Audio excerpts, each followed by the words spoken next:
Sa gitna ng libu-libong crowd ng Argentina, sa mismong balwarte ng kalaban, 3 beses pinabagsak ni Fajardo ang kanilang future world champion na si Pitbull Reyes, April 12, 2026. Isang gabi na dapat ay para sa hometown hero, isang IBF eliminator, kung saan inaasahan ng lahat na si Tobias Pitbull Reyes ang maghahari sa sarili niyang teritoryo. Pero may ibang plano ang tadhana para sa halimaw ng Mindanao, ang silent assassin. Fajardo! Tobias, el Pitbull Reyes! Tunay na labanan, balitang boxing, pag-uusapan.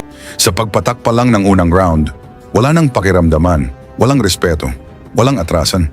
Parang isang assassin na matagal nang nag-aabang, biglang kumilos si Fajardo. Mabibigat na suntok, malinis, diretso sa target.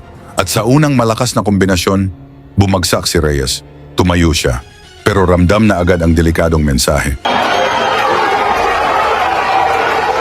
Ilang segundo lang ang lumipas, muling sumabog ang katahimikan. Isa na namang bagsak. Ikalawang beses, pinilit bumangon ng Pitbull. Pinilit labanan ng sakit. Pinilit ipakita sa kanyang mga kababayan na hindi pa siya tapos.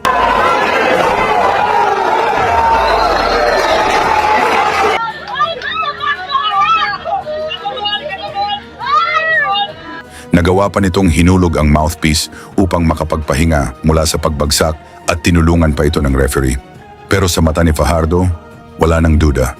Tapos na ang laban kahit hindi pa umaabot sa dulo.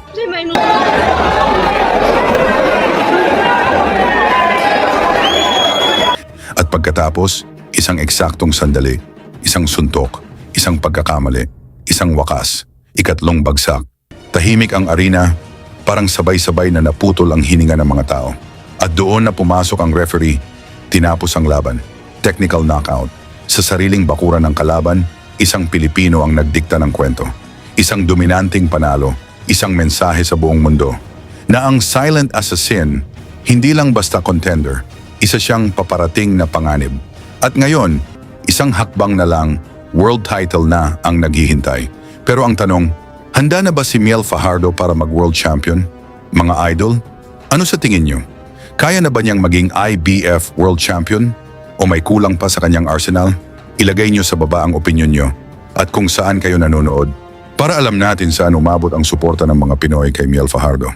Lagi niyong sundan, huwag magpapahuli. Pag-usapan ni bakbakan, balita niya at laban. Mga Pinoy na di nagpapagapi. Salamat sa mga suporta na lagi nandyan.